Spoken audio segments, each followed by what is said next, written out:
Allahumma salli ala Sayyidina Muhammad wa ala ali Sayyidina Muhammad. Assalamualaikum warahmatullahi wabarakatuh. Alhamdulillahi rabbil alamin. Wassalatu wassalamu ala sayyidin mursalin. Wa ala alihi wa sahbihi ajma'in. Rabbi syrah li sadri. Wa yassir li amri. Wahlul uqdatan min lisani yafqahu qawli. Subhanaka la ilma lana illa ma 'allamtana. Innaka antal alimul hakim. Wa la hawla wa la quwwata illa billahil aliyyil azim. Syukur Alhamdulillah bersua kembali kita untuk minggu ini di Manis FM dalam program Talaki Safinatun Najah. Mengguna pakai kitab Safinatun Najah. Hari ini hari Jumaat sebagai hari ilmu di Manis FM.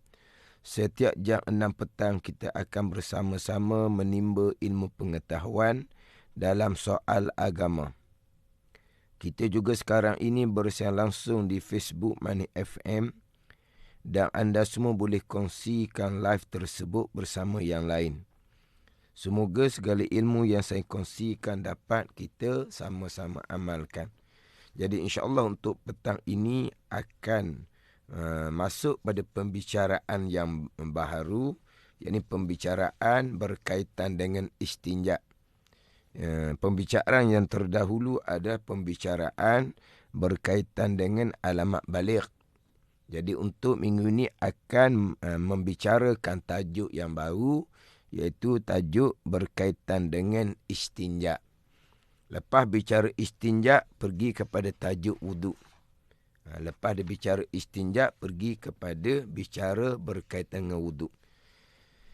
Kitab Safinatun Najah, kalau hak edisi yang jawinya, muka surat 3 bahagian keempat daripada atas. Muka surat 3 bahagian keempat daripada atas. Qala al-muallifu rahimahullahu ta'ala. Wa nafa'ana bi'ulumihi amin. Syurutul istinja'i bil hajari thamaniyah. Syurutul istinja'i bil hajari thamaniyah. Terjemahan dianya, bermula segala syarat istinja dengan batu itu 8. Syarat istinja dengan batu. Ada 8 syarat untuk istinja dengan batu. Jadi sebagaimana yang saya sebut sebelum-sebelum ni, kitab Safinatun Najah ni kitab fiqh yang ringkas. Kitab fiqh yang ringkas. Jadi saya ambil kitab Safinatun Najah ini sebagai sebagai tapak. Tetapi untuk membicarakan satu-satu pembicaraan, kena pembicaraan yang lebih detail lah. Diambil dalam kitab-kitab yang lain. Jadi cuma kitab Safinatun Najah ni sebagai landasan. Akan mengikut sebagaimana tajuk-tajuk pembicaraan fiqh yang ada dalam kitab Safinatun Najah. Jadi bukan hanya baca kitab Safinatun Najah terus berjalan sebagaimana hak dalam kitab Safinatun Najah. Jadi sekarang ni masuk tajuk istinja, terus pergi kepada istinja dengan batu. Istinja dengan batu ataupun istinja dengan dengan perkara yang suci, yang kasat, yang boleh menghilangkan ain najis. Maknanya hak batu ni hak asal. Hak batu ni hak asal yang diperintah oleh Nabi SAW. Hak istinja dengan batu ni. Dia umpama batunya tiap-tiap perkara yang suci, yang kasat, yang boleh menghilangkan air najis. Maknanya kalau pada masa kita sekarang tisu lah. Tisu. Istinja dengan tisu. Jadi dia istinja ni biasanya dalam kitab-kitab fiqh ketika membicarakan tajuk istinja, dia akan memulai pembicaraan istinja dengan air. Kemudian pergi kepada istinja dengan tisu. Kemudian biasa dalam kitab fiqh dia akan membicarakan, selain dia bicara istinja, akan dibicarakan berkaitan dengan adab ketika qada hajah. Satunya bicara istinja, satunya bicara adab ketika qada hajah. Itu dua pembicaraan ketika membicarakan tajuk istinja. Terkadang kitab dia memulai pembicaraan adab ketika qada hajah. Kemudian barulah pergi kepada bicara istinja. Ada kitab bicara istinja terlebih dahulu, barulah pergi kepada bicara adab ketika qada hajah. InsyaAllah saya akan membicarakan kedua-dua pembicaraan. Yang mana kitab membicarakan adab ketika qada hajah, barulah pergi kepada bicara istinja, kerana qada hajah terlebih dahulu.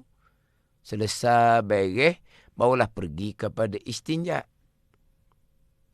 Bukan istinja dahulu baru qada hajah.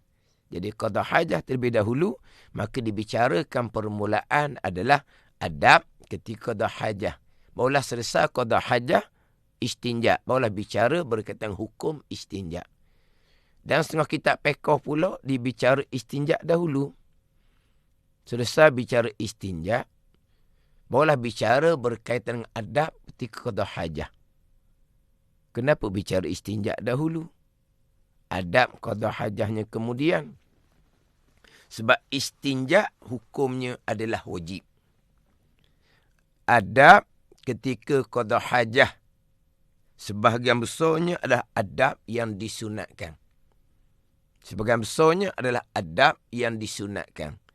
Adab yang wajib hanyalah qada hajah, jangan menghadap kiblah dan membelakangkan kiblah. Itu adab yang wajib. Adapun adab-adab qada hajah yang lain adalah adab yang sunat. Adapun istinja itu hukumnya adalah wajib. Jadi kitab fiqh akan membicarakan yang wajib terlebih dahulu, barulah disusuli dengan bicara yang sunat. Jadi dia akan bicara istinja terlebih dahulu, barulah bicara adab. Adab ketika qada hajah. Jadi hak kitab ni kita bacalah kitabnya. Tapi sebelum nak masuk kepada syarat istinja dengan batu ni, kita bercaralah hak berkaitan dengan istinja dengan air terlebih dahulu. Kemudian apa dia istinja? Apa dia istinja? Dia kalau cakap mudah istinja ni basuh berak, basuh kencing. Orang cakap gitu. Istinja, basuh berak, basuh kencing. Istinja dengan makna basuh berak, basuh kencing, makna seumpama tu tidak tepat. Tidak tepat. Tak betul makna gitu. Sebab apabila sebut kata basuh, hanya menggunakan air. Bila sebut kata basuh, hanya menggunakan air. Walhal istinja selain daripada air, boleh juga menggunakan batu, menggunakan tisu. Jadi kalau sebut kata istinja, basuh berak, basuh kencing. Lepas tu syariat Nabi SAW istinja dengan batu nak letak di mana?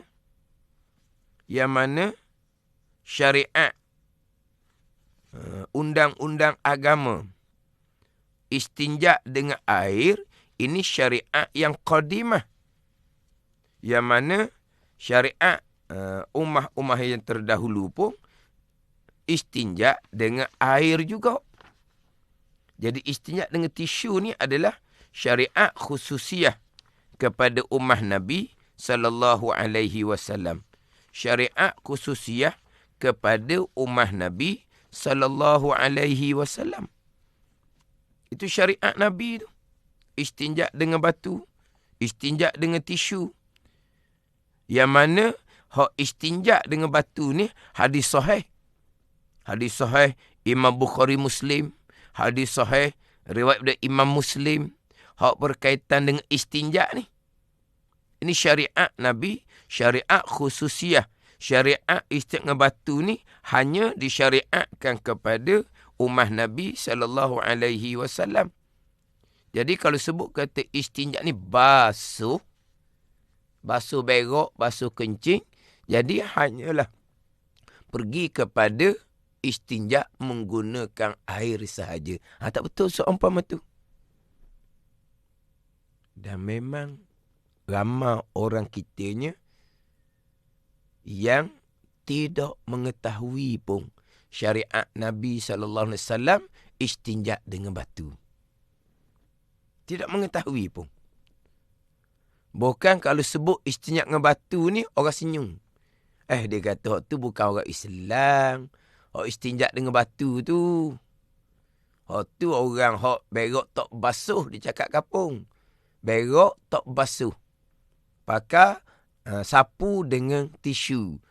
Tu bukan agama kita tu. Itu syariat Nabi SAW. Tiba-tiba, tu bukan orang Islam. Hak sapu dengan tisu. Hak mereka yang berak tak basuh. Ni syariat Nabi ni. Mana kalau kita tak tahu syariat Nabi, makna kita ni bak istinja pun tak lepas lagi ni. Bak istinja pun tak lepas. Sebab itulah sidang pendengar ambil peluang molek dengan program Talaki Safinatun Najah petang Jumaat pukul 6. Umumnya kita petang Jumaat pukul 6 ni tak ada kekangan apalah. Biasa umum petang ni orang sudah rehat-rehat. Jadi tak ada telinga sahaja. Ada kitab tu lagi baik. Tak ada kitab, korang ada buku catatan. Tak ada telinga sahaja. Allah istinja je tajuk dianya. Allah baru nak belajar basuh berak, basuh kecing. Lah. Sebab tak reti hukum. Dah lah letak istinja tu basuh berak, basuh kecing. Akhirnya faham. Hanya menggunakan air sahaja. Hak istinja syariat Nabi SAW. Bila sebut kata menggunakan batu ataupun sekarang menggunakan tisu, terus dinafikan. Hak tu bukan agama kita tu. Itu agama yang berak tak basuh, dia kata. Dia boleh kata seumpama tu. Dia boleh kata seumpama tu, istinja dengan batu ni bukan syariat agama Nabi SAW. Maka kita insaf lah. Kita sedar, kita insaf diri. Sebenarnya banyak hukum hakam yang kita tidak mengetahui. Walaupun hukum hakam hanyalah berkait dengan istinja sahaja. Dok gi pada bicara hak lain-lain. Istinja pun tak lepas. Kita insaf diri. Kita menambahkan ilmu. Memperbaikkan amal agama kita yang berdasarkan kepada ilmu. Istinja dengan batu, hak tadi dikatakan bukan agama Islam tu. Yang kedua pula, istinja dengan batu ni ataupun kita sebut istinja dengan tisu lah. Tapi hak Nabi istinjaknya dah dengan batu. Ketika tak ada air. Itu satu. Ketika tak ada air. Macam mana kalau jawab seumpama tu? Kalau kata istinjak dengan batu ni tak ada dalam agama kita. Itu amalan orang bukan Islam. Ada istinjak dengan batu ni, istinjak dengan tisu. Bila ketiadaan air.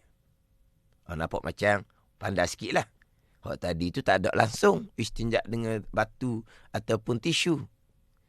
Okeylah sikitnya. Ada istinjak dengan batu ataupun istinjak dengan tisu. Hak tu bila tak ada air.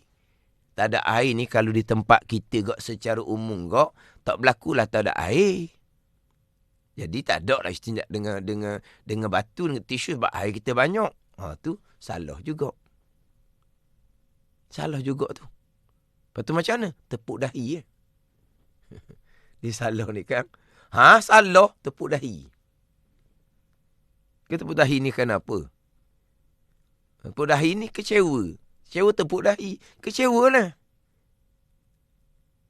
Tak tahu hukum. Istinjak dengan batu dengan tisu ni dalam kitab-kitab fiqhnya walaupun di tepi laut sekalipun. Faham boleh? Walaupun di tepi laut sekalipun. Dah banyak air kalau tepi laut. Dia tak ada air ni, itu tayamum. Di antara syarat tayamumnya ketiadaan air. Itu tayamum. Ataupun ada air tapi ada pembalut di anggota wuduk. Maka bertayamum. Tapi hak ketiadaan air adalah tayamum. Ganti wuduk. Ganti mandi wajib. Itu tayamum. Adapun istinjak dengan batu bukan kerana ketiadaan air. Walaupun tepi laut sekalipun, syariat mengharuskan istinjak dengan batu. Syariat mengharuskan istinjak dengan batu. Walaupun tepi laut sekalipun. Walaupun tak ada uzur apa pun tubuh kita daripada kena air. Segar mega. Kalau sakit tak boleh kena air. Tu tayamum. Air banyak tapi tak boleh kena air di tubuh. Maka ganti dengan tayamum. Sebab air banyak cuma tubuh sakit. Ada uzur. Tak, tayamum istinjak dengan batu tidak. Walaupun tak ada sakit apa sekalipun. Dia haruskan istinjak dengan batu syariah Nabi SAW. Jadi hak istinjak ni bukan dengan makna basuh berak, basuh kucing. Jadi salah faham. Akhirnya istinjak ni hanya menggunakan air. Tengok kitab Safinatun Najah ni. Terus pergi kepada syarat istinjak dengan batu. Bicara batu lalu dah. Istinjak dengan air tidak dibicarakan. Sebab tu orang tahu belaka dah. Istinjak dengan batu dibicarakan. Jadi istinjak ni, istinjak nak letak makna yang lebih betulnya, bukan basuh berak, bukan basuh kencing. Bukan basuh berak, bukan basuh kencing. Istinjak ni menyucikan najis. Ataupun menghilangkan najis. Menyucikan najis ataupun menghilangkan najis yang keluar daripada salah satu daripada dua jalan. Kubul ke melawan hadapan, dubur ke melawan belakang. Dengan air ataupun dengan batu. Itu dia. Itu dia istinjak. Menyucikan najis yang keluar daripada salah satu daripada dua jalan. Dua jalan ni kubul ke melawan hadapan, dubur ke melawan belakang, dengan air ataupun dengan batu. Itu dia istinjak. Istinja bukan basuh berak, basuh kencing bukan. Basuh hanya menggunakan air sahaja. Adapun najis yang lain, baru dipanggil basuh najis. Sidang pendengar kena faham di sini. Kalau kira-kira mari,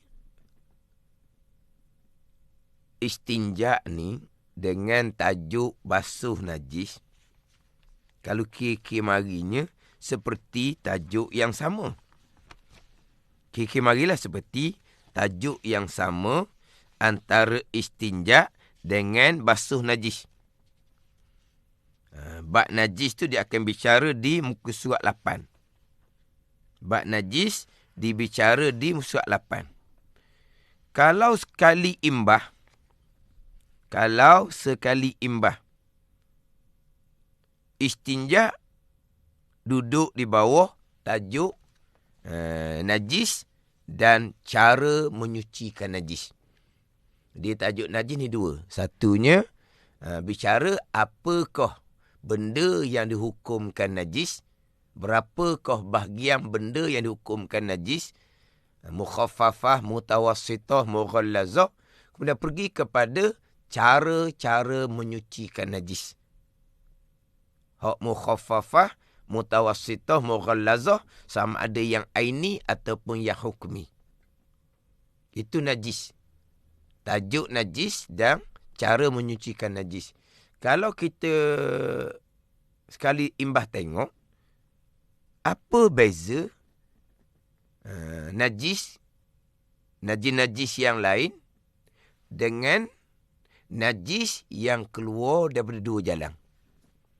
Najis yang keluar dua jalan ni sama ada air kencing, sama ada tahi, sama ada air wadi, sama ada air mazi, sama ada yang keluar tu darah. Tu. Darah yang keluar. Orang sakit buasi, keluar darah kot dubur. Sama lah tu, kena istinja. Hak najis yang keluar dua-dua jalan. Air kencing, tahi, tu hak ghalib. Ada ni. Air wadi najis, air mazi najis, darah yang keluar najis. Tu istinja belaka lah. Jadi, hak persoalan tadi. Kenapa istinja tidak duduk di bawah tajuk najis? Sebab bicara istinja lain dengan bicara najis-najis yang lain. Sebab najis adalah basuh najis. Tajuk dia najis dan kaifiyah cara membasuh najis. Menyucikan najis dengan air. Jadi najis yang lain wajib menggunakan air. Tidak memada menggunakan tisu. Dia lain bicara bab istinja. Memanglah kalau kiranya sama najis je. Air kencing najis, tahi najis. Tapi hak ni bicara di tempat keluar air kencing. Di tempat keluar tahi. Tapi kalau air kencing tu berada di lantai, kalau tahi budak tu berada di lantai, hak tu bukan bicara istinja. Itu bicara basuh najis. Yang istinjanya hanyalah najis yang berada di tempat keluar salah satu daripada dua jalan. Itu istinja. Jadi kalau budak ni kecing atas latar, yang istinjanya di tempat keluar kencing. Di atas lantai tu, itu bukan nama istinja, itu namanya basuh najis. Budak ni berak atas lantai. Hak istinjanya, hak najis tahi yang ada di tempat keluar, di dubur dia tu, di kemaluan belakang. Adapun najis atas lantai, hak tu bukan istinja. Hak tu basuh najis, wajib menggunakan air. Itu basuh najis, wajib menggunakan air. Adapun istinja, bukan basuh berak, basuh kencing.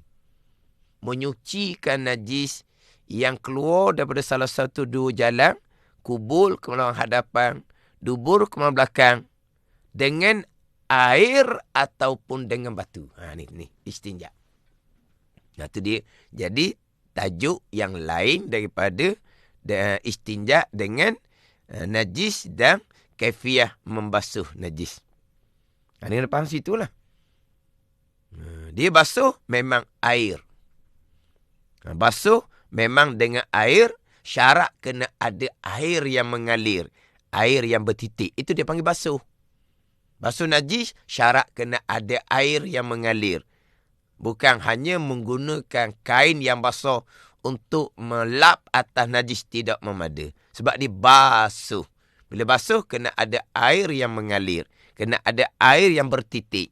Sama dengan kita berwuduk, basuh muka, kita berwuduk, basuh tangan sampai ke siku, kita berwuduk, basuh kaki sampai ke buku lali. Maka basuh menggunakan air yang ada jirim air, yang ada titik air. Itu dipanggil basuh.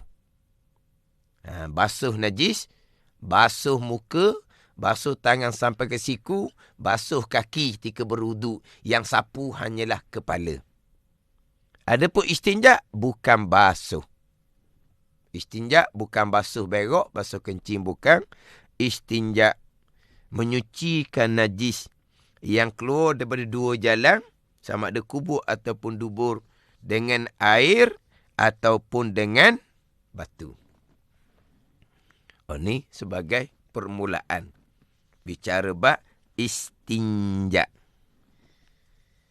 Jadi baca tadi kita bacalah sebagai ambil barakah kita.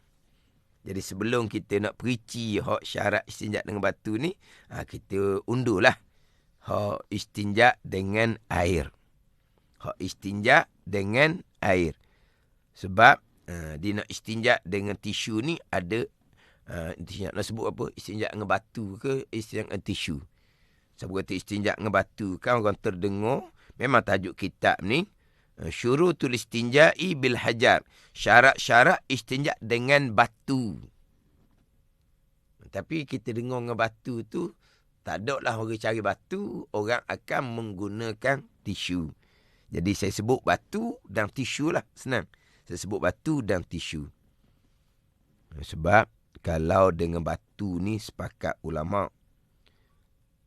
Kalau dengan tisu ni ada pandangan dhaif, menyatakan tidak memada. Sebab masa Nabi hanya menggunakan batu, tidak menggunakan umpama tisu. Tapi tak apalah. Jadi saya sebut, satunya istinja dengan batu, keduanya istinja dengan batu dan tisu.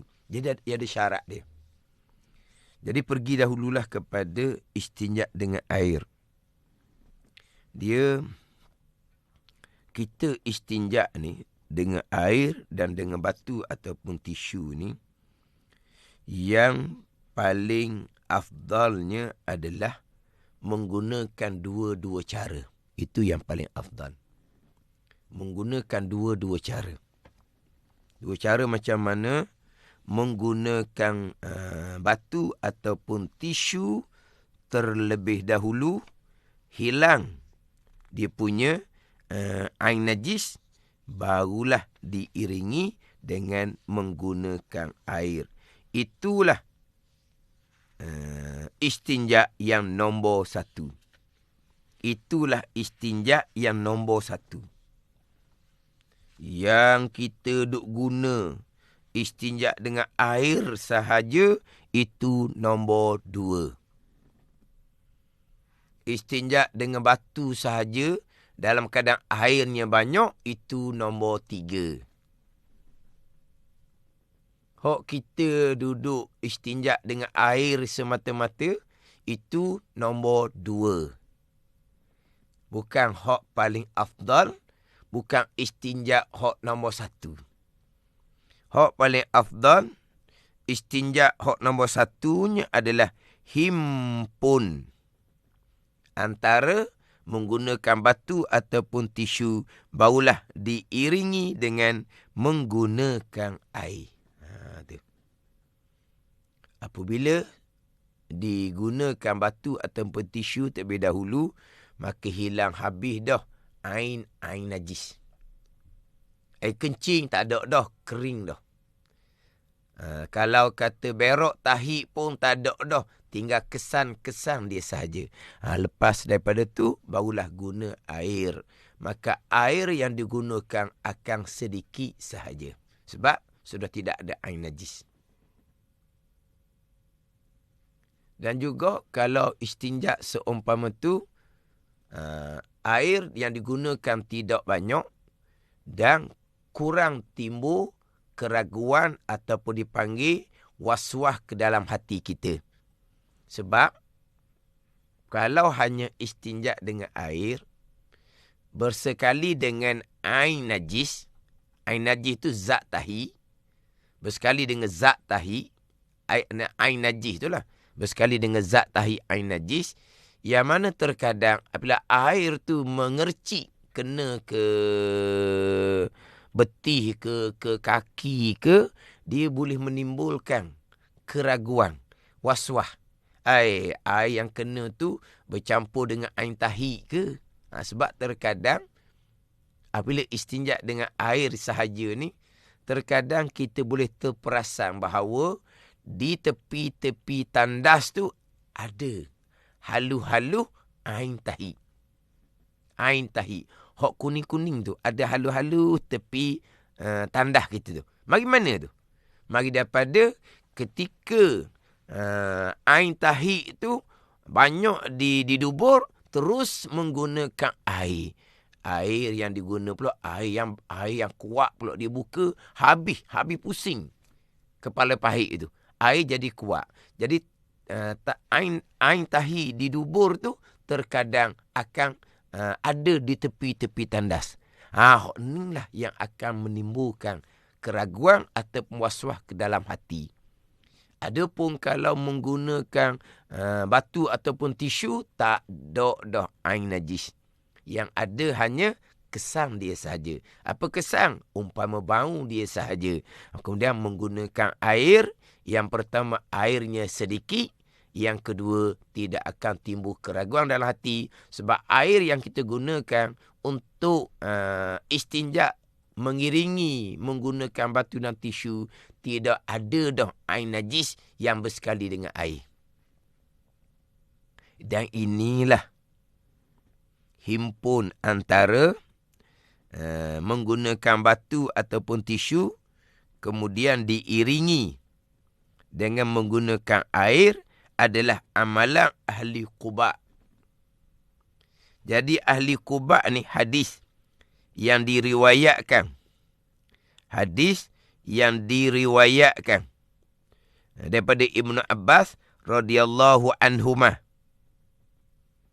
Nabi SAW bersabda, innallaha yusni alaikum. Allah Ta'ala puji atas kamu. Allah Ta'ala puji ahli Quba ni. Maka Nabi pun tanyalah, apakah amalan ahli Quba yang istimewa ni, yang tak sama dengan amalan orang lain? Jadi puak-puak Quba yang dipuji oleh Allah ni, apakah amalan mereka yang tak sama dengan amalan puak-puak yang lain? Maka puak Quba pun jawab, inna nutbi'ul hajaratal ma'a. Sesungguhnya kami mengiringi akan batu akan air. Sesungguhnya kami ahli Quba mengiringi akan batu akan air. Mana masa istinja menggunakan batu terlebih dahulu, kan barulah menggunakan air. Ini Allah Ta'ala puji kepada ahli Quba. Inilah istinja yang paling afdal. Tapi tak ada amalan kita lah. Amalan kitanya pilih nombor 2. Air sahaja. Menggunakan batu ataupun tisu saja, tu nombor 3. Tapi diharuskan, disyariatkan istinja dengan batu ataupun tisu. Walaupun tepi laut sekalipun, walaupun tiada sebarang uzur daripada menggunakan air ketika istinja. Ini syariat khususiah kepada ummah Nabi SAW.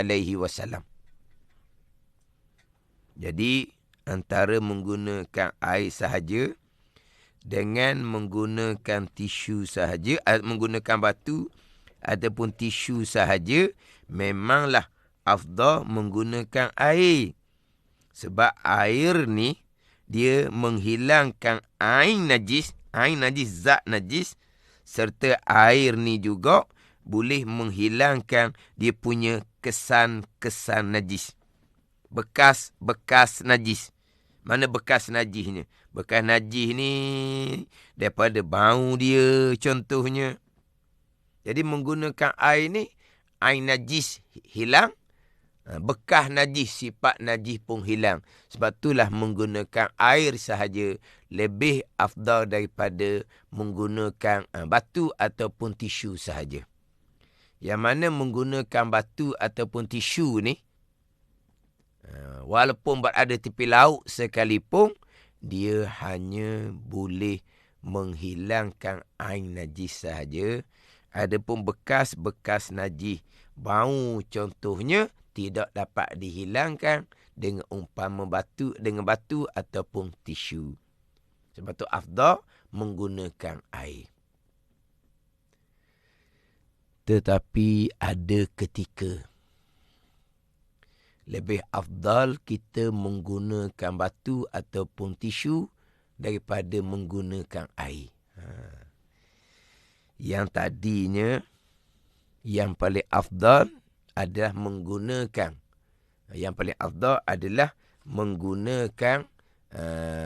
batu terlebih dahulu, kemudian menggunakan tisu. Menggunakan batu ataupun tisu. Itu yang paling afdal. Nombor 2-nya, menggunakan air sahaja tanpa menggunakan batu ataupun tisu. Menggunakan batu sahaja ataupun tisu sahaja dalam keadaan airnya banyak, duduk nombor 3. Tetapi ada ketika yang mana lebih afdal menggunakan batu ataupun tisu daripada menggunakan air. Ketika mana ni? Lebih afdal menggunakan batu ataupun tisu daripada menggunakan air.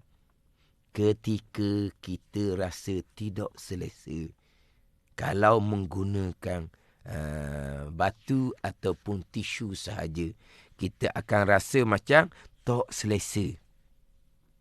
Kita akan rasa macam, nak kata macam mana? Bukan tidak selesa dengan hukum syariat, bukan. Bukan tidak berkenan dengan hukum syariat. Bukan nak tolak hukum syariat. Ada ni? Bukan nak tolak hukum syariat. Bukan tak selesa ataupun tidak berkenan dengan hukum syariat. Cuma kita tak biasa amal. Bila tak biasa amal ni, dia akan jadi tak selesa. Bila istinja dengan batu ataupun tisu, rasa macam geli sikit-sikit lah ke macam mana. Kalau duduk pun punggung tak rapat latar ke macam mana. Jadi rasa tidak selesa. Rasa tidak, tak puas lah, tak puas. Bukan tidak berkenan hukum syariat, bukan. Bukan tak kenal dengan hukum syariat. Tetapi rasa macam tak siap lah. Rasa macam tak sudah. Kita nak semayang ni. Lepas qada hajat, menggunakan batu ataupun tisu nak semayang ni.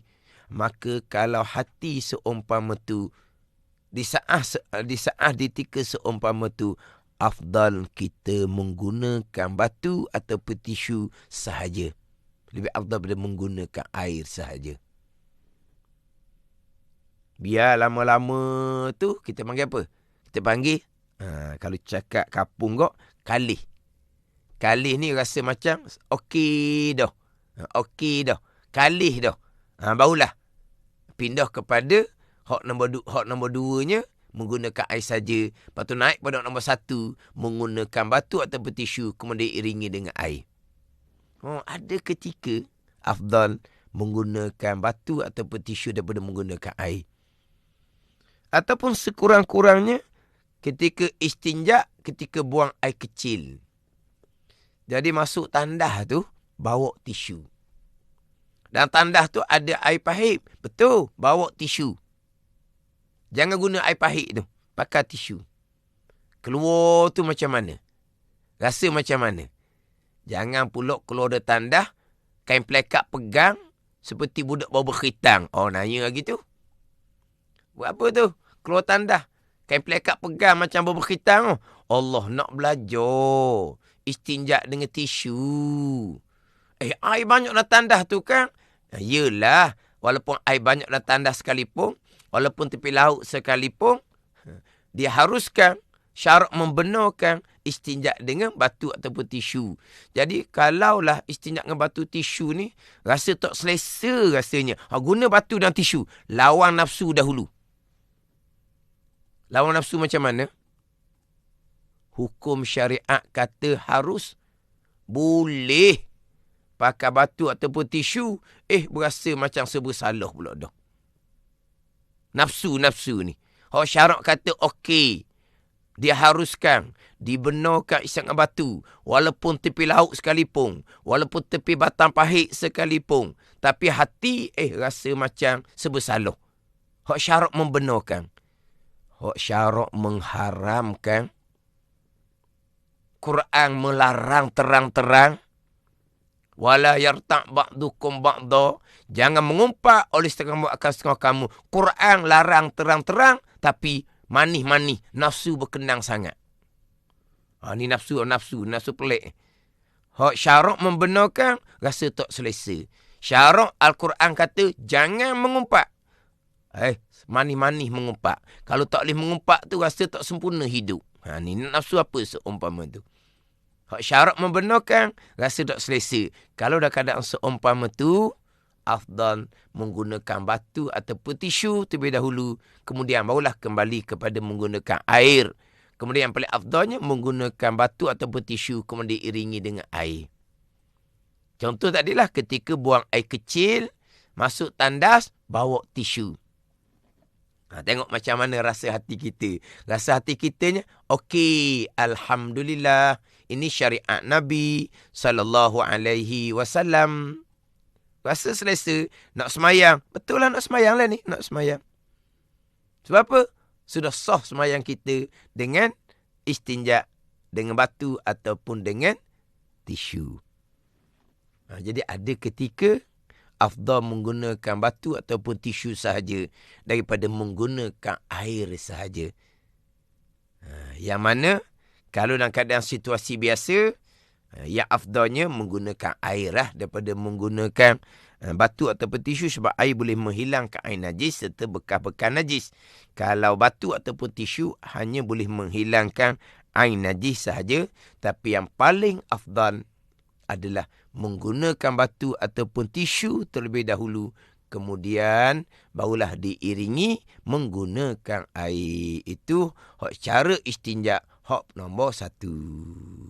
Ini minggu ni kita bicara berkaitan dengan tajuk istinja dahululah. Kita ni bicara berkaitan dengan istinja dengan batu. Ada syarat dia. Ada 8 syarat.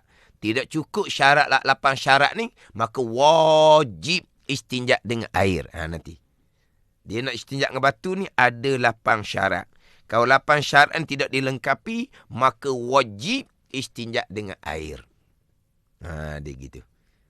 Dalam keadaan syarat istinja dengan batu ni cukup, maka dia haruskan istinja dengan batu walaupun tepi laut sekalipun. Dan terkadang wajib istinja dengan batu dan tisu. Bila? Ketika ketiadaan air. Terkadang wajib istinja dengan batu ataupun tisu dalam keadaan ketiadaan air. Jadi insya-Allah minggu hadapan saya akan baca kembali di tempat yang sama yang saya baca tadi, syurutul istinja'i bil hajari samaniyatun. Wallahu a'lam. Bismillahirrahmanirrahim. Alhamdulillahirabbil alamin. Wassalatu wassalamu ala sayyidil mursalin wa ala alihi wa sahbihi ajma'in. Allahumma ftah alaina futuhal arifin. Allahumma allimna ilma akadamin wa fahimna famassabikin warzuqna ruqat talibin. Allahumma zidna ilman wa alhiqna bis salihin. Wa sallallahu ala sayyidina Muhammad wa ala alihi wa sahbihi wa sallam. Walhamdulillahi rabbil alamin. Wassalamualaikum warahmatullahi wabarakatuh.